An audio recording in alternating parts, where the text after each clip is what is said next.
உனக்கு என்ன வேணும் நீயே கேளு. நீங்க எனக்கு இப்போ வரம் கொடுக்குறீங்களா?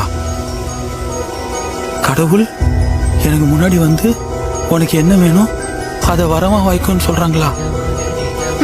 You mean God has come in front of me to give me a boon? கேளு.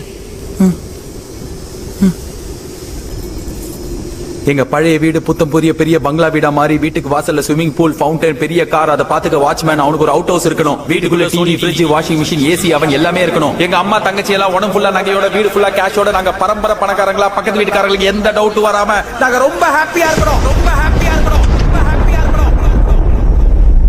டேய் நம்ப மாட்டேன்னா டிவி ப்ரோக்ராம்னா இப்போ என்ன இவ்ளோ கேக்குற? சின்ன வயசுல இருந்தே நிறைய படத்துல பார்த்திருக்கேன். சாமி பூதம் எதிர்க்க வந்துச்சுன்னா முதல் வார்த்தை எப்பவுமே மொக்கையா கேட்டுருவாங்க. காத்தாடி வந்து மடியில உட்காரணும், நீலாம்பரி டைம் கேட்கணும், திருப்பதி லட்டு வேணும்லாம். அதனால தான் எப்போவாது ஒரு வாட்டி என் முன்னாடி சாமி இல்ல பூத்